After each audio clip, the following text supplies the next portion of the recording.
Hello everyone, welcome back to Whisper Tales channel. Before we get started, comment below where you are from and what time you are watching. And did you know that 97% of you guys watching aren't subscribed yet? So make sure to subscribe and like. Alright, let's get into it. Story 1. The Frozen Whispers of Dawson Creek. In the winter of 1987, Margot Bellingham moved into a century-old farmhouse just outside Dawson Creek, British Columbia. The property had been abandoned for 15 years, but Margot, a freelance photographer seeking isolation to work on her portfolio, found the price too good to refuse. The real estate agent, a nervous woman named Patricia Volkov, had been unusually eager to close the deal quickly. Margot spent her first week unpacking and settling in. The house creaked constantly, which she attributed to the brutal cold that descended each night. The temperature regularly dropped to minus 30 degrees Celsius, and the wind howled across the empty fields like something alive and hungry. On her 8th night in the house, Margot woke to the sound of whispering. At first, she thought it was the wind sliding through cracks in the old window frames. But as she lay perfectly still in the darkness, she realized the whispers were forming words. They were coming from inside her bedroom walls. The voice was speaking French, a language Margot barely understood from her high school classes. She caught fragments. Froid, tellement froid. Aidez-moi. Cold, so cold. Help me. Margot turned on every light in the house and didn't sleep for the rest of the night. In the morning, she drove into town and visited the local library. The librarian, an elderly man named Douglas Pemberton, helped her search through old newspapers on microfiche. What she discovered made her blood run cold. In 1972, a family of 5 had lived in her farmhouse. The parents, Jean-Claude and Marie Dufresne, had moved from Quebec with their 3 children, twins named Simone and Laurent, age 7, and their older sister Celeste, age 12. On January 14th, during one of the worst blizzards in British Columbia's history, the family had vanished. Search parties found the house locked from the inside, the car still in the garage, and all their belongings untouched. But the Dufresnes were gone. No bodies were ever recovered. No tracks led away from the house. It was as if they had simply evaporated. Margot returned home with photocopies of the articles, her hands shaking. That night, the whispers returned, louder and more insistent. Now she could hear multiple voices, children's voices mixed with adults. They were all speaking at once, creating a horrible chorus of desperation. Maman, j'ai froid. Les murs, ils nous prennent. Ne laissez pas la maison vous avoir. Mommy, I'm cold. The walls. They're taking us. Don't let the house have you. Margot pressed her ear against the wall of her bedroom. The whispers were coming from between the walls themselves, as if the voices were trapped in the space between the studs and insulation. She grabbed a hammer from her toolbox and began tearing into the drywall. Behind the first layer, she found only insulation and wooden beams. But the temperature of the wall was wrong. Despite the heating system running full blast, the wall was freezing to the touch. Frost had formed on the inside of the cavity, coating the wooden beams in a layer of ice. As she pulled away more drywall, the whispers grew louder, more frantic. She felt something shift in the wall, a presence that had been waiting. The temperature in the room plummeted so quickly that her breath came out in thick clouds of vapor. Then she saw it. Pressed into the frost on the wooden beam was a tiny handprint, no bigger than a child's. As she watched, more handprints appeared, spreading across the exposed wall like a rash. They were everywhere, overlapping, desperate. Some were adult-sized, others heartbreakingly small. The whispers reached a crescendo, and Margot heard one voice rise above the others, clear as a bell. It was speaking English now, with a young girl's voice. Run. Before you become like us, before the house freezes you between. Margot didn't need to be told twice. She grabbed her car keys, her purse, and ran from the house in her pajamas. She drove straight through the night, not stopping until she reached Vancouver, over 700 miles away. She never returned to Dawson Creek. But sometimes, on the coldest winter nights, Margot still wakes up to the sound of whispers. They're fainter now, but they're there, speaking French from inside whatever walls surround her. She moves constantly, never staying in one place longer than a few months, always running from the cold and the voices that want to pull her between. The farmhouse outside Dawson Creek still stands. Patricia Volkov has listed it for sale 17 more times since Margot fled. Each time someone buys it, each time they disappear within a month. The house is always locked from the inside. Their belongings are always left behind, and the walls grow colder with each new addition to their frozen gallery of the trapped. Story 2. The Drowning Room of Halifax. Tobias Mercer inherited his grandfather's house on Gottingen Street in Halifax, Nova Scotia, in the autumn of 2003. The three-story Victorian had been in the Mercer family since 1917, and Tobias, a 32-year-old architect, saw it as an opportunity to renovate a historical property while saving money on rent.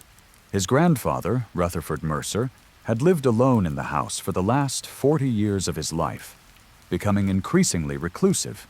When he died, he left behind rooms filled with newspapers, empty bottles, and strange drawings pinned to every wall. Tobias spent 2 weeks clearing out the debris before he could even begin to assess the renovation work needed. One room remained locked. The door was on the second floor, at the Suem end of a narrow hallway. Tobias had found no key among his grandfather's possessions. The door itself was unusual. Made of thick oak, it had been reinforced with metal brackets and sealed around the edges with some kind of tar-like substance that had hardened over time. Tobias decided to break it down.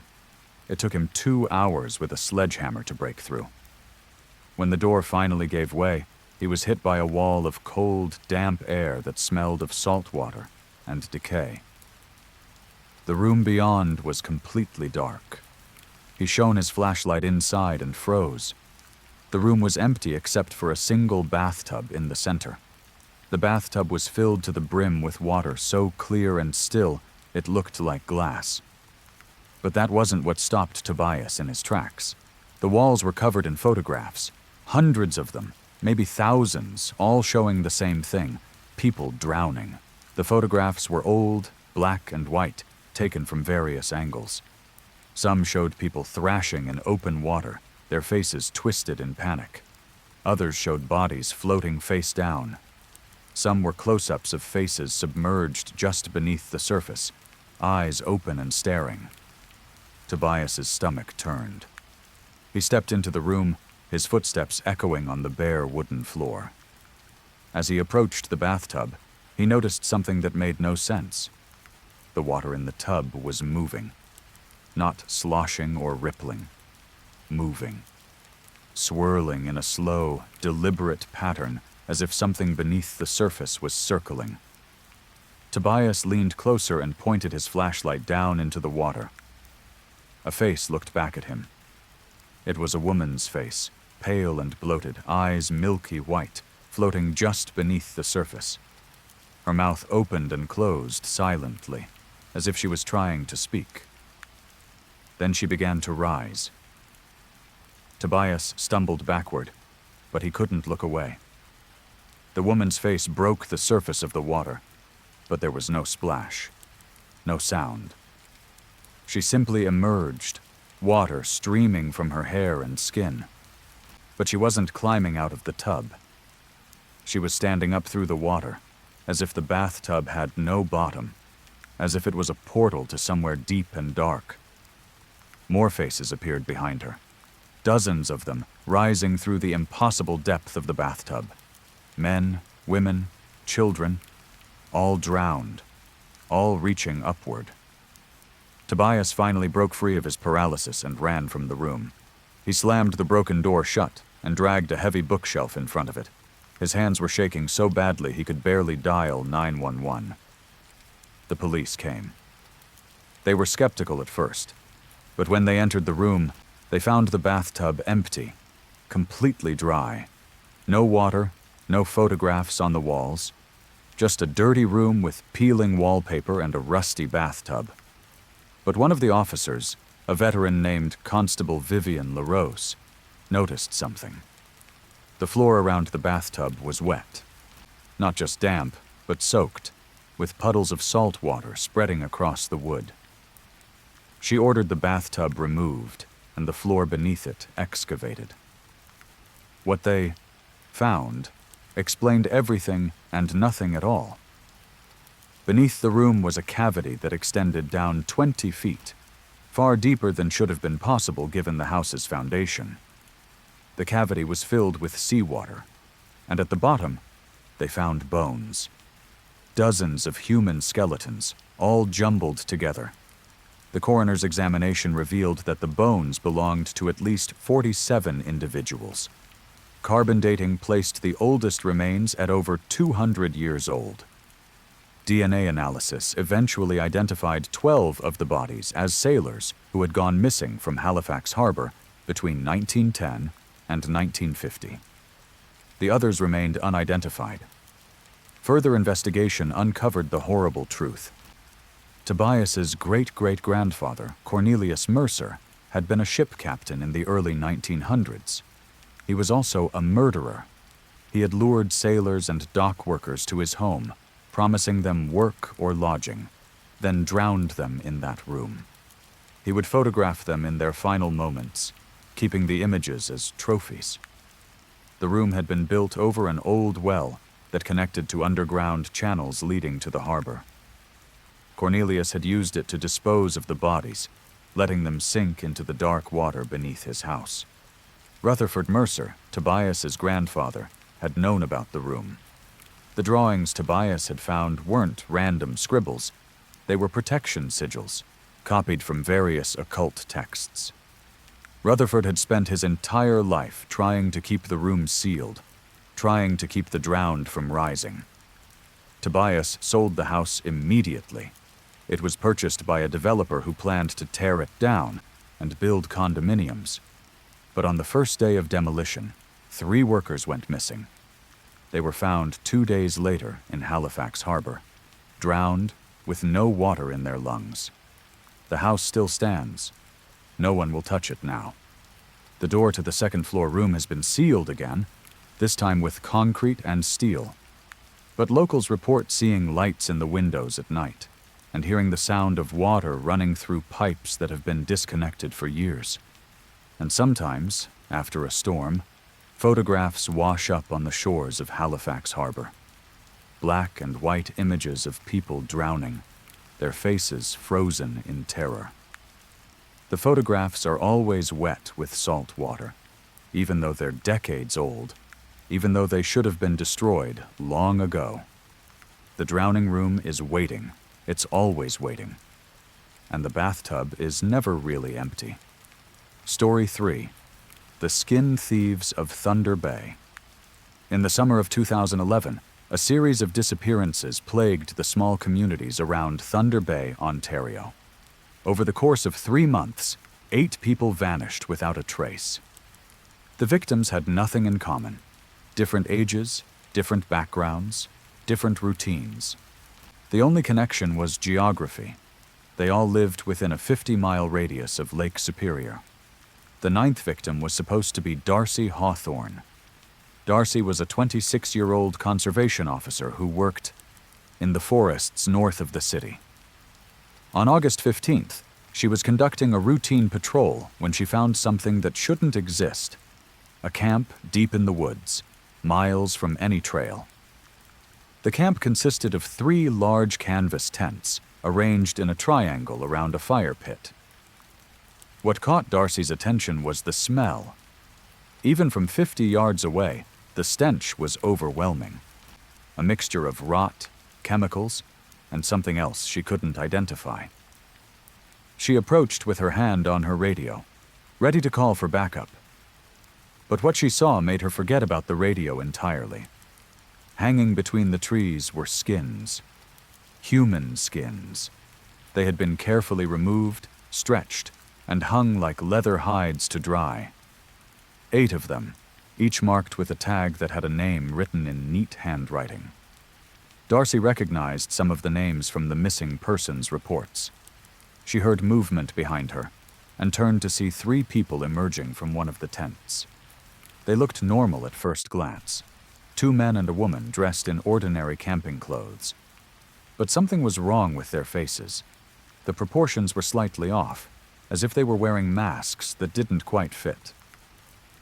The woman smiled at Darcy, and when she spoke, her voice had a strange quality, like multiple voices speaking in unison. "You're early. We weren't expecting the next one until tomorrow?" Darcy ran. She crashed through the underbrush, her radio forgotten, her only thought to get as far from that camp as possible. Behind her, she heard them following. They didn't run. They glided through the forest with an unnatural grace, making no sound except for a soft rustling, like fabric dragging across leaves. Darcy made it to her truck and locked herself inside. Through the rear window, she saw them standing at the edge of the clearing, watching her. The woman raised one hand and began to peel back the skin of her own face. Beneath was something else. Not bone or muscle, but a smooth, featureless surface that shifted and rippled like water. The thing wearing the woman's skin like a suit pulled the face back into place and waved goodbye as Darcy started the engine and fled. She drove straight to the Thunder Bay police station and told them everything. A team was dispatched to the location immediately, but when they arrived, the camp was gone. No tents, no fire pit, no skins hanging between the trees. Just undisturbed forest. But they found evidence. In the soft earth where Darcy had indicated the camp had been, there were impressions. Not footprints, but something else. Smooth depressions in the shape of human bodies, as if people had lain down and pressed themselves into the ground. The depressions were arranged in a circular pattern around a central point where the fire pit should have been. Forensics took soil samples. The lab results were disturbing. The soil was saturated with human DNA from multiple individuals, including all 8 missing persons. But there was something else in the samples. Organic material that didn't match any known species. The cellular structure was wrong, more similar to fungal colonies than human tissue. A biologist named Dr. Ramona Castellano was brought in to consult. She examined the samples and the photographs Darcy had taken with her phone from inside her truck. Dr. Castellano's theory was disturbing. She believed they were dealing with some kind of parasitic organism that could inhabit human skin. The entity would wear the skin like a suit, animating it, using it to move through human society undetected. When the skin wore out or was damaged, they would acquire a new one. The Thunder Bay Police Department officially classified this as a theory with insufficient evidence. But unofficially, they began monitoring the region for unusual activity. What they found was a pattern. Going back through decades of records, they discovered that every 7 to 10 years, there would be a cluster of disappearances in the Thunder Bay area. 8 to 12 people would vanish over the course of a summer, and then the disappearances would stop. The pattern stretched back to at least the 1950s. Darcy Hawthorne was placed under protective surveillance, but she refused to hide. She continued her work as a conservation officer, though she never patrolled alone again. She also began carrying something new, a hunting knife that she kept razor sharp. 3 weeks after her encounter in the woods, Darcy was approached in a grocery store parking lot by a man she didn't recognize. He smiled at her with a face that didn't move quite right, eyes that didn't blink often enough. "You got away," he said. "That was impressive, but we'll be back. We always come back. And next time we'll make sure your skin fits us perfectly. Darcy pulled her knife. The man's smile widened, showing too many teeth, and he walked away, his gait too smooth, too fluid. She never saw him again. But she received packages at her home, unmarked, left on her doorstep when she wasn't looking. Each package contained the same thing: a photograph of herself, taken from a distance. In each photo, her face had been circled with a red marker. The disappearances around Thunder Bay have continued on schedule. Every 7 to 10 years, people vanish. The police investigate and find nothing. The families grieve and wait for answers that never come. And somewhere in the vast forests of northern Ontario, the skin, thieves wait in their camps, selecting their next acquisitions, preparing to walk among us wearing the faces of the missing. Darcy Hawthorne still lives in Thunder Bay. She's 39 now, and she's never let her guard down. She knows they're still out there, still watching, still waiting for their chance to add her to their collection. She can feel their attention on her sometimes, a prickling sensation on the back of her neck, as if something is measuring her skin from a distance, deciding if it's worth the effort. She sleeps with her knife under her pillow, and she never, ever camps in the woods anymore. Story 4. The Broadcast from Winnipeg. On March 3, 1999, every television in Winnipeg, Manitoba, displayed the same thing at exactly 3:33 a.m. It didn't matter what channel you were on, or whether your TV was even turned on. If you had a television in Winnipeg that night, it showed you the broadcast. Sasha Kowalski was one of the few people awake to see it from the beginning. She was a night shift nurse at St. Boniface Hospital, sitting in the break room during her lunch hour. The TV was tuned to a late-night talk show when the screen suddenly cut to static. Then the static cleared, and a man appeared. He was sitting in what looked like a basement, lit by a single bare bulb hanging from the ceiling. The man was middle-aged, with thinning hair and an ordinary face, the kind of face you'd forget moments after seeing it. He was wearing a cardigan and slacks, as if he'd just come home from an office job. He looked directly into the camera and spoke in a calm, measured voice. "Good morning, Winnipeg. My name is Harold Pritchard, and I've been dead for 17 years. What you're about to see is a message from the other side. Pay close attention. Your lives depend on it." Sasha felt a chill run down her spine. The man's voice had a strange quality. It seemed to come from the TV speakers and from somewhere inside her head at the same time. Harold Pritchard continued speaking. "I died on March 3, 1982, in my home on Camden Place. My wife killed me. She poisoned my dinner, then buried me in the backyard under the garden shed. The police never found my body.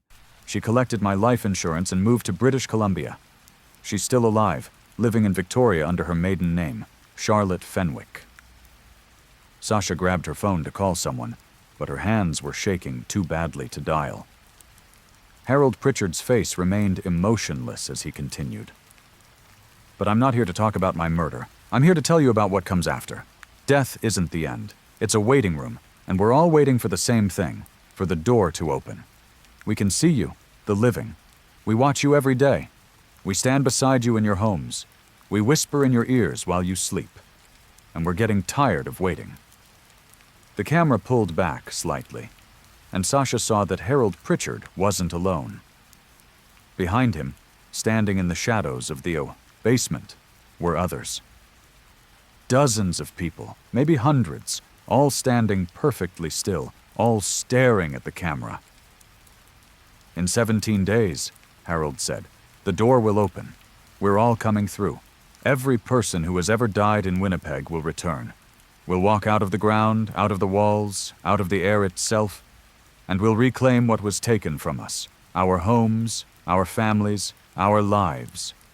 The figures behind him began to move forward, slowly emerging from the shadows. Their faces were pale and drawn, their eyes hollow. They pressed closer to Harold, reaching toward the camera. "You can't stop it. Harold said, his voice never wavering. "You can only prepare. Say goodbye to the people you love. Make peace with your regrets. Because in 17 days the dead will outnumber the living in Winnipeg. And we're so very hungry." The screen cut back to static, then returned to normal programming. The broadcast lasted exactly 4 minutes and 44 seconds. It was seen by an estimated 30,000 people, everyone who had a television on or who was awakened by the strange noise of their TV turning itself on. The next morning, Winnipeg was in chaos. The police received hundreds of calls about the broadcast. The CRTC launched an investigation into how someone had hijacked every television signal in the city simultaneously. Local news stations were flooded with inquiries. The story went national within hours. But here's what made it truly disturbing. Harold Pritchard was real. A reporter named Felix Drummond did some digging and found records of a Harold Pritchard who had lived on Camden Place in Winnipeg. He had disappeared in March 1982, and his wife, Charlotte, had reported him missing. The case was never solved. Charlotte Pritchard had indeed moved to Victoria, British Columbia, where she now went by her maiden name. When police questioned her, Charlotte confessed immediately. She broke down crying and told them everything. How she'd poisoned Harold's beef stew with antifreeze, how she'd buried him under the garden shed, how she'd lived with the guilt for 17 years. She led police to the current owners of the property on Camden Place, and they excavated the backyard. They found Harold Pritchard's remains exactly where Charlotte said they would be. But that wasn't the most disturbing part. The CRTC investigation concluded that the broadcast hadn't been transmitted through any normal means. There was no signal source. Every television in Winnipeg had simply displayed the same video simultaneously, as if the content had been generated internally within each TV set. It was technically impossible, but it had happened. As the 17-day deadline approached, the city held its breath. Some people left town, refusing to take any chances. Others stocked up on supplies and barricaded themselves in their homes. Churches held vigils. The police department was put on high alert. The media set up cameras at cemeteries across the city, waiting to see if the dead would rise. March 20th came and went. Nothing happened.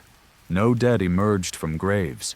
No spirits materialized from the walls. Winnipeg remained firmly in the realm of the living. But something did change. Starting on March 21st, people across Winnipeg began reporting strange occurrences in their homes. Items would be moved during the night, car keys placed in the freezer, family photos turned face down, doors locked from the inside. People reported feeling watched in their own houses, hearing footsteps on stairs when they were alone, seeing shadows in their peripheral vision that vanished when they turned to look. The experiences were consistent across thousands of households. It was as if something invisible had moved into every home in Winnipeg, taking up residence alongside the living. Sasha Kowalski experienced it too. She would wake up to find her furniture rearranged, her belongings moved to different rooms. Once, she found a message written in the condensation on her bathroom mirror. "We're still waiting." She moved to Toronto 6 months later, but the presence followed her. It follows everyone who saw the broadcast that night. They carry it with them wherever they go. An invisible passenger, a reminder that Harold Pritchard's message wasn't a lie. The dead are still waiting. They're waiting in the spaces between walls, in the shadows under beds, in the corners of rooms where the light doesn't quite reach. They're watching. They're patient. And when the door finally opens, everyone who saw the broadcast will be the first to know. Because the dead remember who listened to their message, and they always collect their audience. Story 5. The Vanishing Highway of Saskatchewan. Highway 667 runs through the heart of Saskatchewan, connecting the small town of Candle Lake to Prince Albert. It's a lonely stretch of road, cutting through dense forest and empty farmland, rarely traveled except by locals who know the route well. In October 2006, that highway began to steal people. The first disappearance was Elias Beaumont, a 53-year-old teacher driving home from a conference in Prince Albert. His wife, Ingrid, reported him missing when he didn't arrive home. His car was found 3 days later, parked perfectly on the shoulder of Highway 667, keys in the ignition, engine cold. Elias was gone.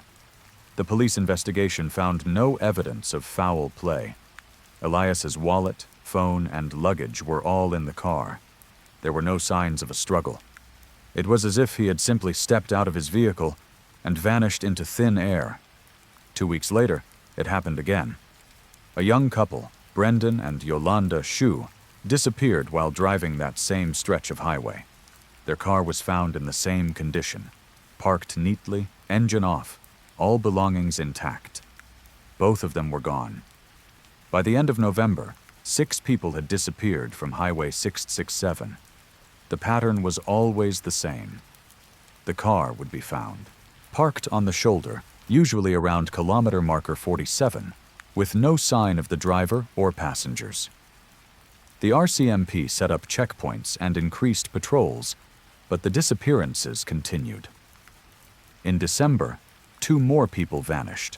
The local media dubbed it the Vanishing Highway, and people began to avoid the route altogether, taking longer alternate paths, even if it added an hour to their journey. Then, on January 8, 2007, something different happened. A woman stumbled out of the forest onto Highway 667, near kilometer marker 47. She was barefoot, wearing torn pajamas, her face pale with cold. A passing motorist found her and called for help. Her name was Yolanda Shu. She had been missing for 7 weeks. The RCMP rushed her to the hospital in Prince Albert. Once she was stable, they interviewed her. What she told them didn't make sense, but she insisted it was true, every word of it. Yolanda said that she and Brendan had been driving home when they saw a hitchhiker on the side of the road. He was an old man, dressed in clothes that looked decades out of fashion, a heavy wool coat and a fedora. Despite his age, he was standing perfectly upright in the freezing cold, his thumb out. Brendan, being kind-hearted, pulled over. The old man climbed into the back seat and thanked them politely. He said his name was Silas, and he was trying to get to Prince Albert. They drove for maybe 5 minutes. Then Silas spoke again. "You're going to want to stop the car now." Brendan looked in the rearview mirror. "We're not there yet." "I know," Silas said, "but you need to stop, right here, right now." Something in his voice made Brendan obey. He pulled over to the shoulder, near kilometer marker 47. The moment the car stopped, everything changed. The highway was gone. Not covered by fog or darkness. Simply gone. They were parked on the edge of nothingness. Where the road should have continued, there was only a gray void that seemed to stretch infinitely in all directions. Silas opened the back door and stepped out into the void. He turned back and looked at them through the window. "I'm sorry," he said, "but the highway is hungry. It needs to be fed. You're going to have to stay for a while." Then he walked away into the gray, his figure shrinking until he disappeared entirely. Yolanda and Brendan tried to start the car, but it wouldn't respond. The engine was dead. The lights wouldn't turn on. They were stranded in a car suspended in gray nothingness. Time didn't work normally in that place. They couldn't tell if hours were passing or days. They never got hungry or thirsty, never needed to use the bathroom. They just sat in the car, holding hands, while the gray pressed in around them. Other cars appeared in the void, scattered at random distances. They could see them floating in the gray, all the missing vehicles from Highway 667. Sometimes they could see people inside, sitting perfectly still, staring straight ahead. Yolanda tried to open her door once, to walk to one of the other cars. Brendan grabbed her arm and pulled her back. He pointed into the gray. Something was moving out there, Not walking, not floating, moving in a way that hurt to watch, as if it existed in more dimensions than the eye could process. It was large and dark and wrong, and it was circling the cars like a predator. They stayed in their vehicle after that, door closed, watching the thing patrol the edges of their perception. Then, one day, or what felt like a day, Brendan noticed something. The gray was lighter on one side, as if there was a source of light in the distance. He pointed it out to Yolanda. "We should try to reach it," he said. Yolanda was terrified, but she agreed. They opened the car doors and ran toward the light, holding hands, not looking back at the thing in the gray. The void fought them. It felt like running through thick water, every step requiring immense effort. The light seemed to get farther away the harder they ran, but they didn't stop. Then Brendan's hand slipped from hers. Yolanda looked back and saw him falling, not down but sideways, into the gray. His mouth was open in a scream, but no sound came out. The thing was pulling him, dragging him deeper into the void with appendages she couldn't fully see. She tried to grab him, but he was already too far away. The last thing she saw was his face, eyes wide with terror, before he disappeared completely into the gray. Yolanda ran harder toward the light. Her lungs burned, her legs screamed, but she ran. And finally, she broke through. She found herself standing on Highway 662, near kilometer marker 47, in the middle of the night. The cold hit her like a physical blow. Behind her, the highway looked normal, just an empty road cutting through dark forest. She walked until a car found her. The RCMP searched extensively for Brendan Shue, but they never found any trace of him. Yolanda's story was documented but largely dismissed as a trauma-induced hallucination. The official explanation was that she had wandered into the forest in a state of confusion and survived by luck. But the disappearances on Highway 667 stopped after that. For 7 years, the highway was safe. Then, in January 2014, it started again. A truck driver vanished near kilometer marker 47. His semi was found idling on the shoulder, the driver's door wide open. The disappearances continue to this day, usually 1 or 2 per year. The RCMP has placed permanent warning signs along that stretch of highway.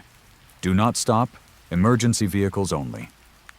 But people still stop, sometimes because their car breaks down, sometimes because they see a hitchhiker and feel compelled to help. And sometimes they stop for no reason at all, as if the highway itself is calling them, pulling them over, inviting them to step out into the gray. Yolanda Shue moved to Edmonton and changed her name. She refuses to drive anymore and won't discuss what happened on Highway 667. But sometimes, late at night, she'll wake up crying, whispering the same thing over and over. I let go of his hand. I let go, and the highway took him. The void is still there, just past kilometer marker 47, waiting patiently. The highway is always hungry, and it's very, very good at hiding in plain sight, looking like nothing more than an ordinary stretch of Canadian road. Story 6. The Laughing Woman of Montreal. In the Plateau Mont-Royal neighborhood of Montreal, there's an apartment building on Rue Saint-Denis that no one talks about. Not because people don't know about it, but because mentioning it feels like an invitation, and you don't want to invite her attention.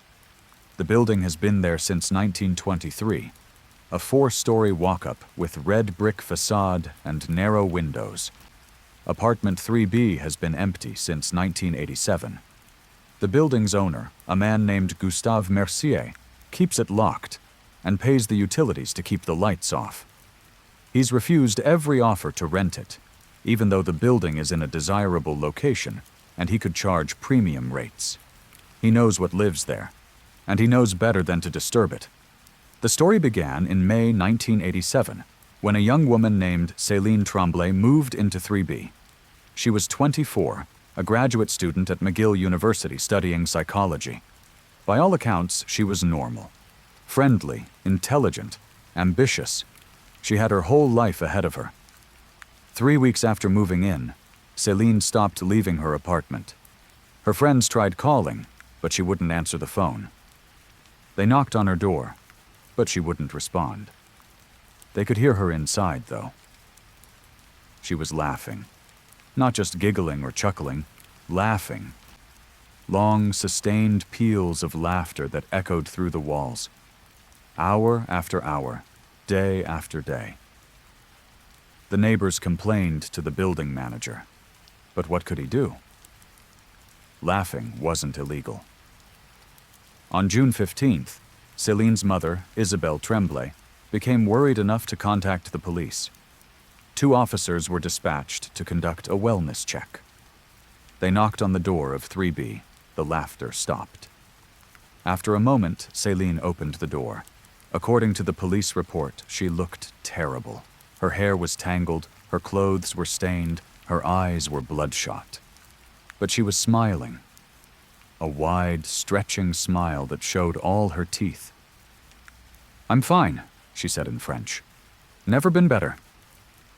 The officers asked if they could come in and look around. Céline's smile widened further.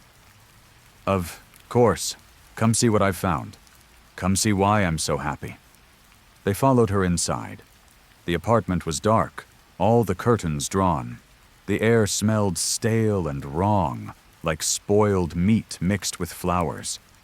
As their eyes adjusted to the darkness, the officers saw that every wall was covered in photographs. They were all pictures of Céline. Hundreds of them, maybe thousands, plastered across every surface. But something was wrong with the photos. Céline's face in each image was distorted. Her smile stretched beyond what human muscles should allow, her eyes too wide, her head tilted at impossible angles. Before the officers could react, Céline started laughing again. The sound filled the apartment, bouncing off the walls, growing louder and louder until it was almost deafening. The officers tried to escort her out, but she fought them with inhuman strength, her laughter never stopping. It took 4 officers and 2 paramedics to restrain Céline and transport her to the psychiatric ward at Hôpital du Sacré-Cœur. She laughed the entire way there. She laughed through the intake process, through the medical examination, through the sedation attempts. Nothing could stop her laughter. The psychiatrist assigned to her case, Dr. Etienne Rousseau, documented something disturbing in his notes. He observed that Céline's laughter had a pattern. It wasn't random or hysterical. There was a rhythm to it, almost like language. When he recorded the laughter and played it back at different speeds, he could hear something underneath. Words. A voice that wasn't Céline's, speaking in a language he didn't recognize. On June 18th, Céline's laughter stopped. She fell silent mid-laugh, as if someone had flipped a switch. For 10 seconds, she was perfectly quiet, perfectly still. Then she looked directly at Dr. Rousseau and spoke in a voice that was layered, as if multiple people were speaking through her mouth at once. "She's gone now. I've taken her place. I've been looking for a home, and she invited me in with her curiosity. Thank you for bringing her to me. I was so lonely in that apartment." Céline closed her eyes and died. The autopsy showed no physical cause of death. Her heart simply stopped. The authorities cleared out her apartment. They found a journal hidden under her mattress. The last entry, dated 3 days after she moved in, read, "I keep hearing laughter coming from the walls. It's a woman's voice, high and bright. It sounds so happy. I want to know what she's laughing about. I want to feel that happy too. Tonight, I'm going to find out where the laughter is coming from. I'm going to follow it." After that, the apartment was sealed. But the laughter didn't stop. The neighbors in 3A, 3C, and the apartments above and below 3B all reported hearing it. Always at night, always the same high, bright laughter that Céline had made in her final weeks. It would start around midnight and continue until dawn. People moved out. New tenants moved in, unaware of the history. Within weeks, they would move out too, citing the laughter. Some reported seeing a woman's silhouette through the frosted glass of 3B's door, even though the apartment was locked and empty. The silhouette would stand there for hours, perfectly still, except for the shaking of her shoulders as she laughed. In 1994, a teenager named Pascal Dion broke into apartment 3B on a dare from his friends. He was inside for less than 5 minutes before he ran out, screaming. His friends said he looked like he'd aged 10 years. His hair had turned white at the temples. Pascal never spoke about what he saw in that apartment. He moved to Vancouver and refused to return to Montreal. But his friend said that for months afterward, he would wake up screaming, his screams eventually dissolving into laughter that wasn't his own. The laughing woman of Montreal is still there, in apartment 3B. Sometimes, people walking past the building at night will hear her through the closed windows. That high, bright laughter that sounds so genuinely happy, you almost want to know what's so funny. But the people who live in the building know better. They walk past 3B quickly, never making eye contact with the door, never acknowledging the laughter. Because if you show too much interest, if you let your curiosity get the better of you, the laughter will change. It will become personal, directed at you specifically, as if someone inside has noticed you and finds you absolutely hilarious. And once the laughing woman notices you, she won't stop. You'll hear her everywhere you go, in the subway, in your office, in your own home. The laughter will follow you, growing louder each day, until you can't hear anything else, until you start laughing too, until you become another voice in her chorus, another soul trapped in apartment 3B, laughing forever at a joke you'll never understand. Story 7. The Memory Eater of Charlottetown. In the spring of 2015, residents of Charlottetown, Prince Edward Island, began to forget. It started small. People would misplace their keys, forget appointments, lose track of conversations mid-sentence. Nothing unusual for a busy population dealing with everyday stress. But then the forgetting grew worse. A woman named Bridget Sullivan forgot her daughter's name. She was picking her up from school when she realized that the child standing in front of her, a girl she had given birth to, raised for 8 years, was a complete stranger. The name was gone. The memories of her daughter's birth, first steps, first words, all gone. Bridget could remember being pregnant, could remember that she had a daughter, but the specific details had been erased, leaving only a vague outline where a person used to be. By the time Bridget's husband, Owen, came home from work, she had forgotten him too. The doctors called it early-onset dementia, despite Bridget being only 31 years old. But then, more cases appeared. Dozens of people across Charlottetown, all losing memories at an accelerated rate. Age didn't matter. Victims ranged from teenagers to elderly. The memory loss was selective and strange. Some people forgot their families but remembered their jobs.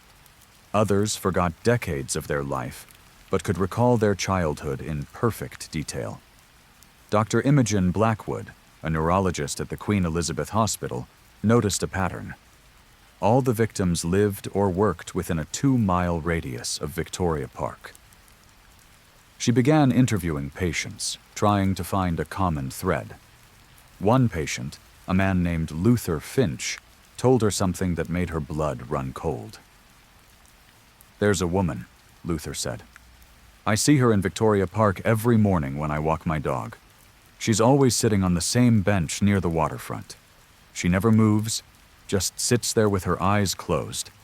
And whenever I walk past her, I feel lighter, like something is being lifted from me. At first I thought it was relaxing, but then I realized I couldn't remember my dog's name. And I've had that dog for 10 years. Dr. Blackwood drove to Victoria Park that afternoon. It was a beautiful spring day. the sun reflecting off the water, families walking the paths. And there, on a bench overlooking the harbor, sat a woman exactly as Luther had described. She was old, or at least she looked old. Her skin was paper thin, her white hair hung in strings to her shoulders. Her clothes were tattered and stained. But despite her appearance of frailty, she sat perfectly upright, eyes closed, hands folded in her lap. Dr. Blackwood approached her. As she got closer, she felt a strange sensation, like a gentle tugging inside her skull, as if someone was pulling at the threads of her thoughts. "Excuse me," Dr. Blackwood said. "Are you all right?" The woman's eyes opened. They were completely white, no iris or pupil, just milky emptiness. But Dr. Blackwood had the distinct impression that the woman was looking at her, seeing her more clearly than anyone ever had. "I'm hungry," the woman said. Her voice was soft, gentle, almost kind. "So very hungry." "Can I help you?" Dr. Blackwood asked. "Can I call someone for you?" The woman smiled. "You already are helping me. Everyone here helps me. They feed me their memories, and I grow stronger. This is such a lovely place. So many people, so many memories. I could feast here for years." Dr. Blackwood felt the tugging sensation intensify. She tried to remember why she'd come to the park, but the reason slipped away from her. She looked at the woman on the bench and couldn't remember if she'd just met her or had known her for years. "What are you?" Dr. Blackwood managed to ask. "Old," the woman said. "Older than this island. Older than the people who came before. I've been sleeping for a long time, buried deep where no one would find me. But something woke me up. All those houses being built, all that digging and construction. Someone broke open my resting place, and I woke, up hungry. The tugging became painful." Dr. Blackwood could feel memories sliding away. Her medical school graduation, her first day at the hospital, her mother's face. She tried to hold on to them, but they dissolved like smoke. "Please," she whispered. "Stop." "I can't," the woman said, and she sounded genuinely sad. "I'm so hungry, and memories are all I can eat. Don't worry, it doesn't hurt for long. Soon you won't even remember being afraid."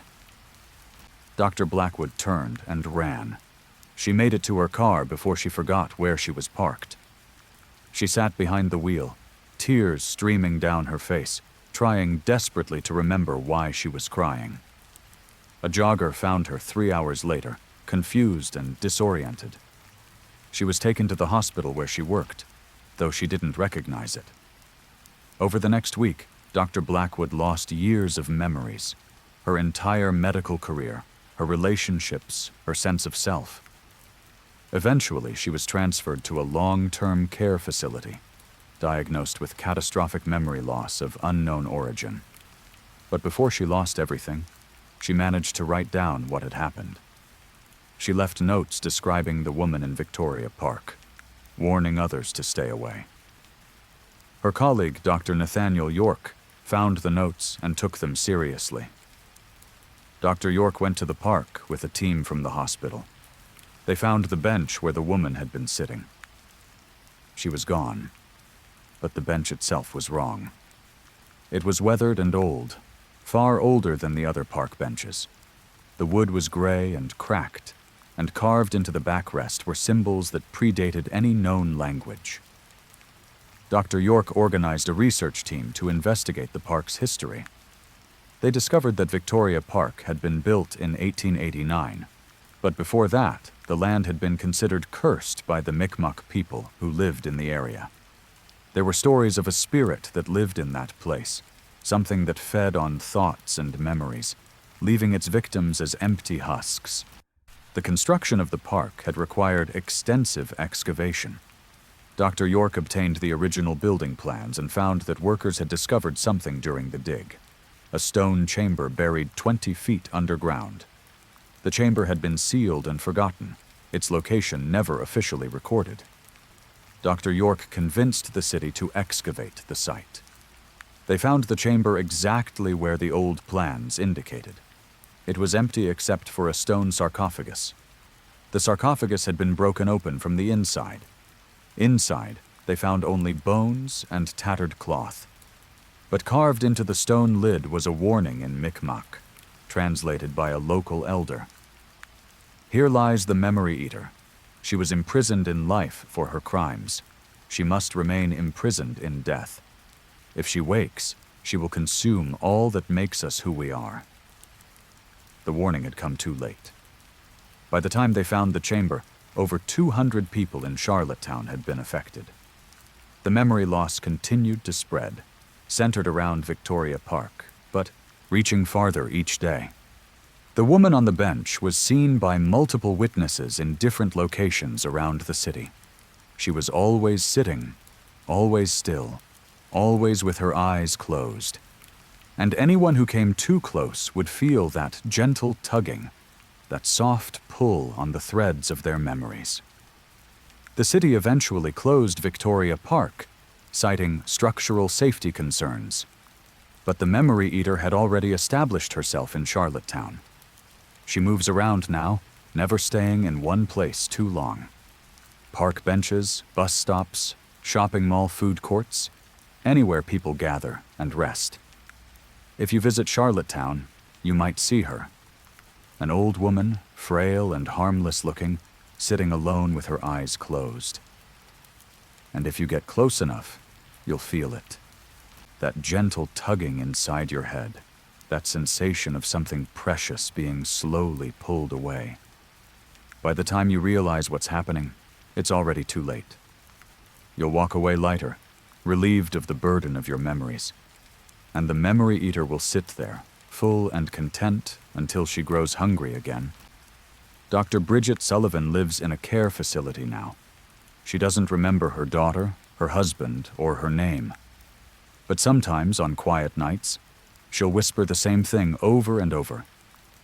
"There's a woman on the bench. Don't look at her. Don't go near her. She eats everything you are." But no one remembers why that warning matters. The Memory Eater has seen to that. Story 8. The Bone Garden of Yellowknife. In the winter of 2008, gold prospectors working 30 miles north of Yellowknife, Northwest Territories, made a discovery that would haunt them for the rest of their lives. The prospecting team consisted of 4 men: Kellen McPherson, the team leader, Dermot Pike, the geologist, Santiago Vargas, the equipment operator, and Wade Eckhart, the junior surveyor. They had been working the site for 3 weeks, taking core samples and mapping the terrain for a mining company based in Vancouver. On January 23rd, Wade was conducting a ground-penetrating radar survey when he found an anomaly. The readings showed a large hollow space about 15 feet underground, possibly a cave or old mine shaft. Given the location's history of mineral extraction, they decided to investigate. They excavated carefully, mindful of potential cave-ins. What they uncovered wasn't a cave.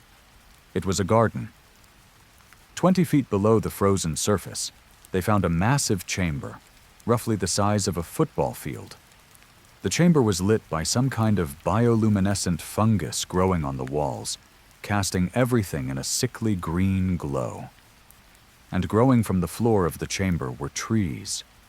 But they weren't normal trees. Their trunks were made of fused human bones, femurs, ribs, skulls, spines, all interwoven and grown together into twisted, terrible shapes that branched upward toward the chamber's ceiling.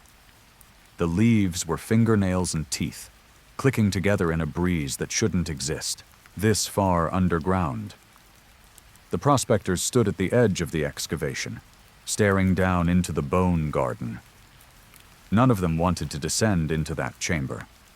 But Kellen, driven by professional obligation and morbid curiosity, made the decision to go down and document what they'd found. He took a camera, a flashlight, and a radio. The others stayed above, watching him descend on a rope into that green-lit hell. Kellen's voice came through the radio, distorted by interference. "I'm at the bottom. The bones, there are thousands of them. They're all human. Some of them look ancient, others look recent. There are clothes down here too, hanging from the bone trees like some kind of sick decoration." "Get pictures and come back up," Dermot called down. "This is a police matter now." "Wait," Kellen said. "There's something else, in the center of the chamber. It looks like... God, I don't know what it looks like."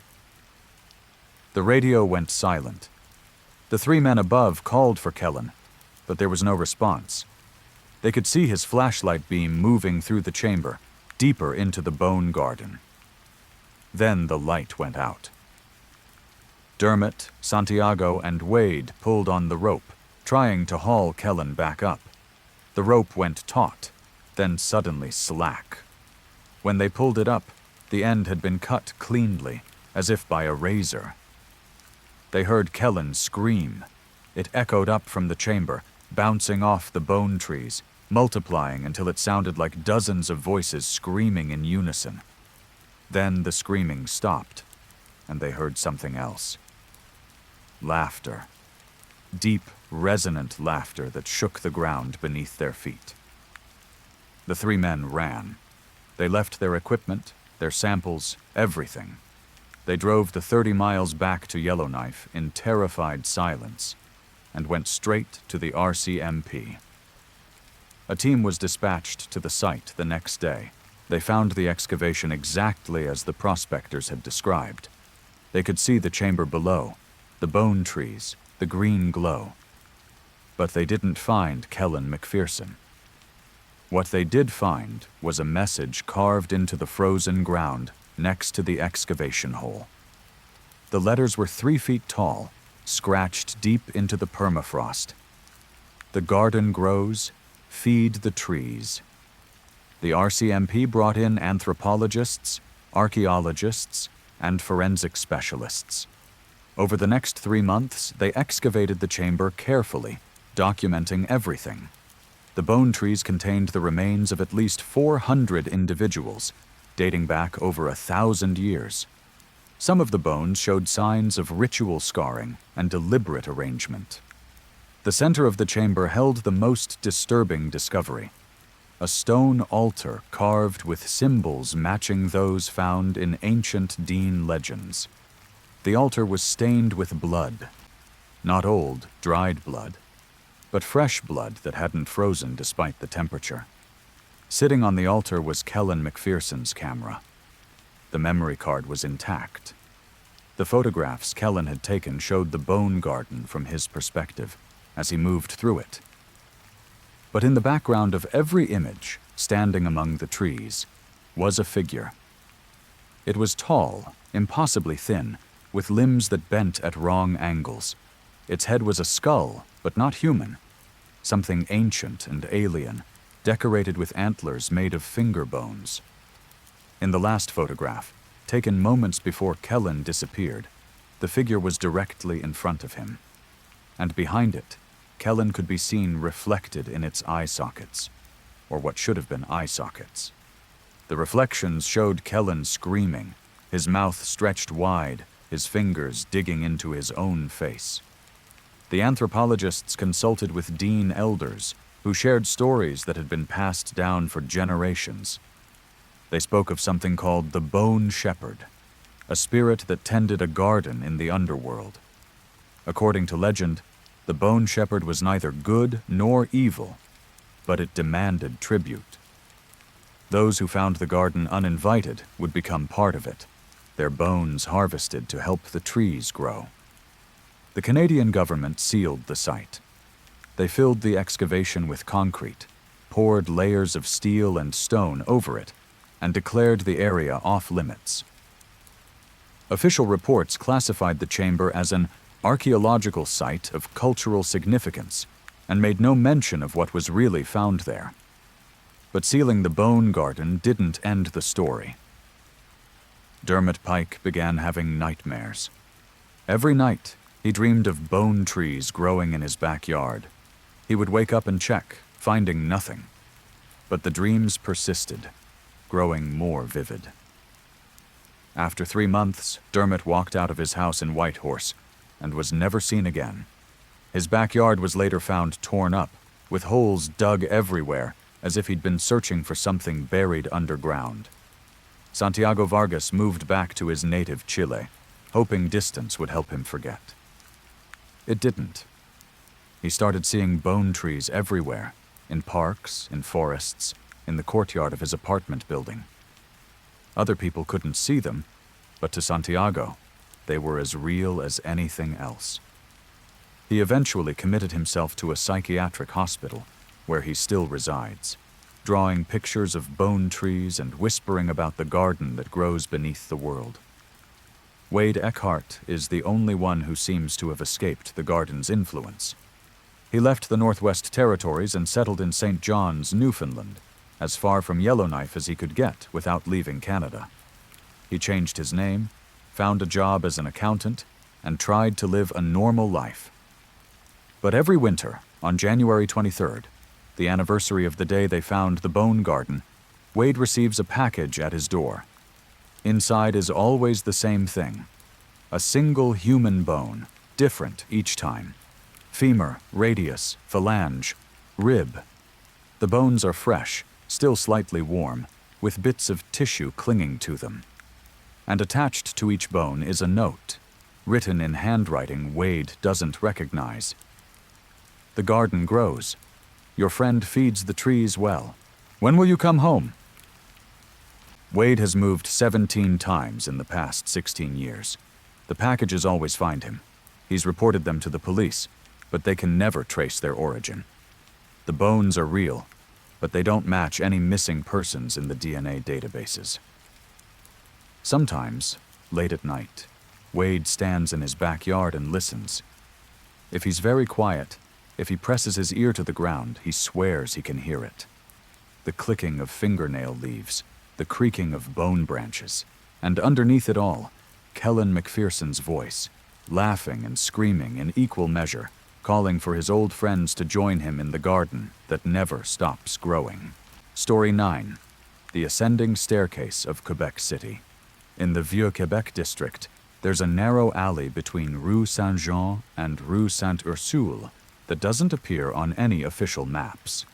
The locals call it Ruelle de l'Ascension, Ascension Alley. At the end of this alley, there's a stone staircase that leads upward, disappearing into darkness. No one knows where the stairs go, but everyone knows you're not supposed to climb them. The staircase has been there for as long as anyone can remember, possibly dating back to the French colonial period. It's built into the side of one of Quebec City's many hills, carved from gray stone, worn smooth by centuries of footsteps. During the day, it's just another old staircase in a city full of them. But at night, it changes. The legend says that if you climb the stairs after midnight, you'll ascend forever. With each step, you'll rise higher, but you'll never reach the top. And if you turn around to go back down, you'll find that the bottom has vanished. You'll be trapped on the staircase, climbing in darkness until you either die of exhaustion or discover what waits at the top. Most people dismiss this as urban legend. But in March 2012, a university student named Aurélie Fontaine decided to test it. Aurélie was studying folklore at Université Laval, working on her master's thesis about urban legends in Quebec. She had documented dozens of local stories, and the ascending staircase was one of the most persistent. Everyone had heard of it, but no one had any concrete evidence that anything unusual actually happened there. Aurélie decided to climb the stairs herself and document the experience. She brought a camera, a flashlight, her phone, and a friend named Mathis Renaud to act as her safety person. The plan was simple. Aurélie would climb the stairs at midnight while Mathis waited at the bottom, maintaining visual contact and ready to call for help if needed. They arrived at Ruelle de l'Ascension at 11:45 p.m. on March 17th. The alley was dark and empty, the only sound the distant noise of traffic from the main streets. The staircase loomed at the end of the alley, disappearing upward into shadow. At precisely midnight, Aurélie began climbing. She counted her steps out loud so Mathis could hear. The stairs were steep and narrow, the stone cold beneath her feet. She filmed everything on her camera, narrating her observations like a documentary maker. "Step 25, she said. "Everything normal so far. I can still see Mathis at the bottom." At step 50, her voice changed slightly. "This is strange. I should be near the top by now. I've climbed this hill before in daylight, and there are only about 60 steps total, but I can't see the top yet." At step 100, Aurélie stopped and turned around. She could no longer see Mathis. The bottom of the staircase had vanished into darkness that her flashlight couldn't penetrate. "Mathis," she called. "Can you hear me?" No response. She tried her phone, but there was no signal. Aurélie's breathing became faster on the recording. Okay. I'm going to keep climbing. There has to be a top. Maybe I miscounted the steps." She climbed, and climbed, and climbed. At step 300, she began to panic. "This isn't possible. I've been climbing for 20 minutes. I should be at the top of the hill by now. I should be above the whole city, but there's nothing. Just more stairs." The temperature was dropping. Aurélie's breath came out in clouds of vapor. Her flashlight beam was starting to dim, the batteries dying. At step 500, she heard something above her. Footsteps. Someone else was on the staircase, climbing ahead of her. "Hello?" Aurélie called. "Is someone there?" The footsteps stopped.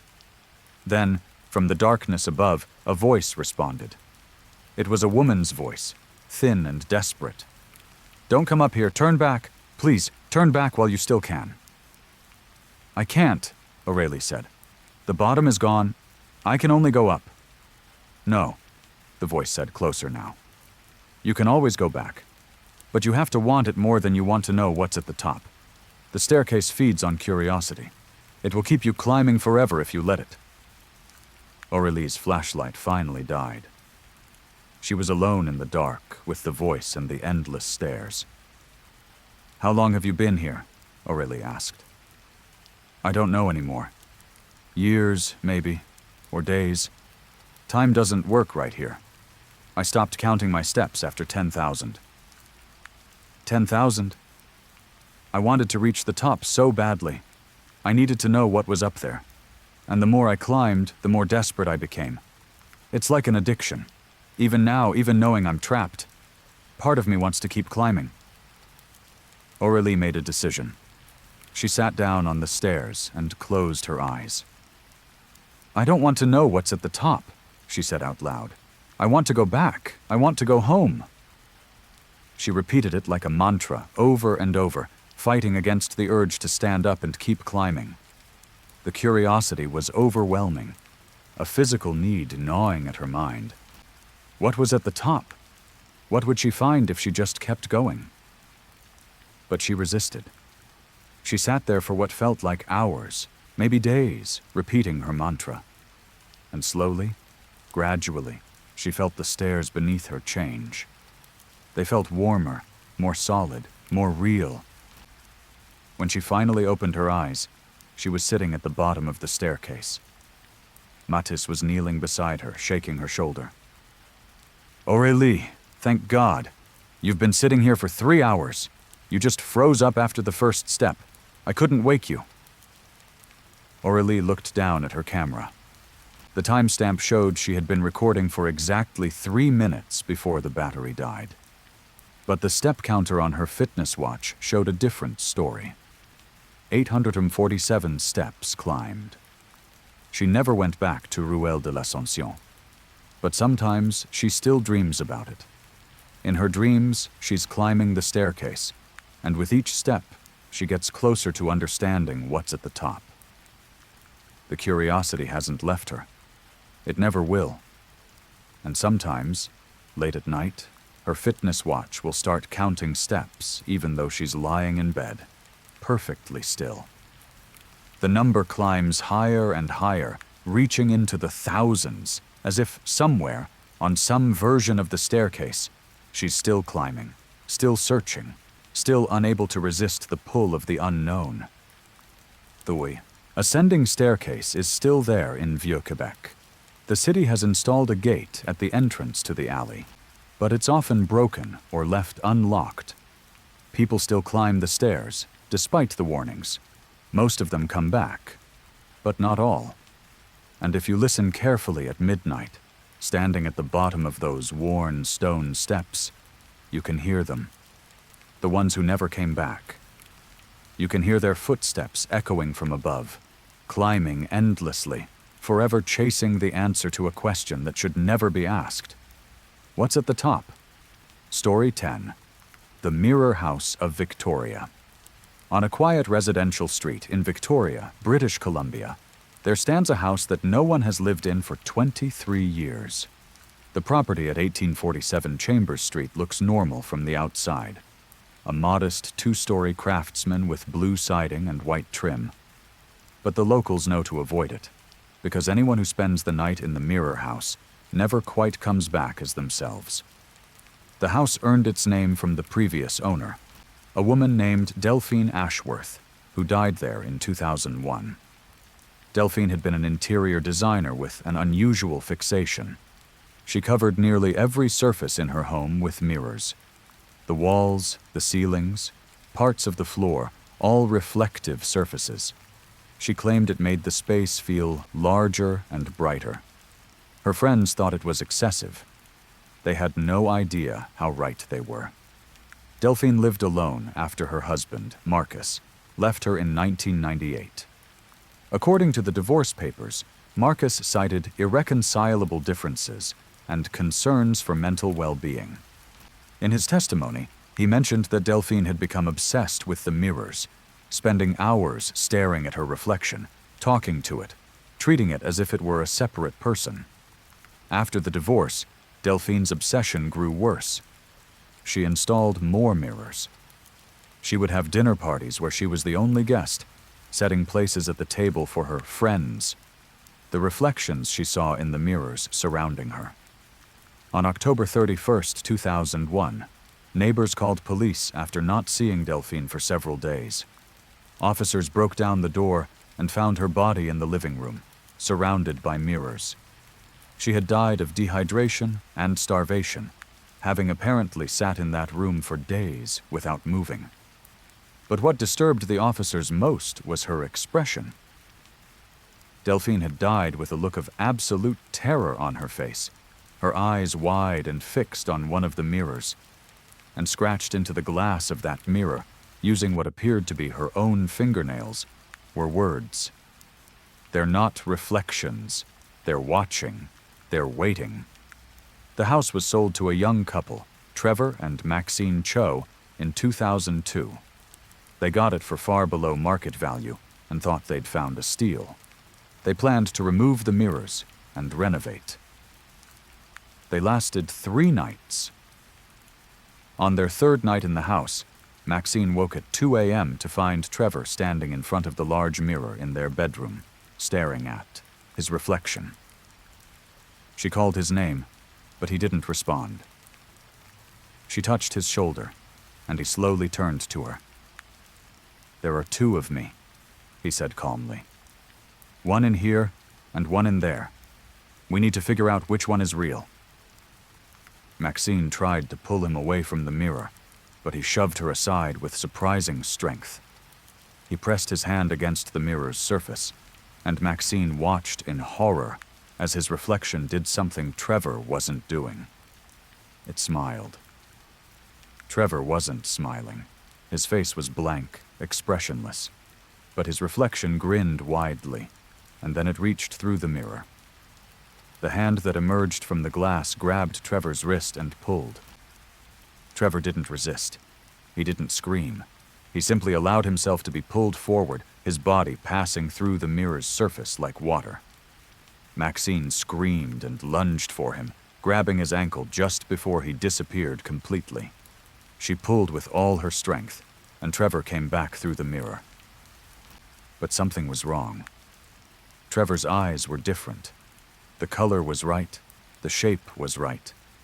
but they held an expression Maxine had never seen before. It was like looking at a stranger wearing her husband's face. "Let go," Trevor said. "I belong on the other side now. You should come too. It's better there. Everything's reversed. All the bad decisions we made, all the mistakes. They never happened in the mirror. We get to be perfect versions of ourselves."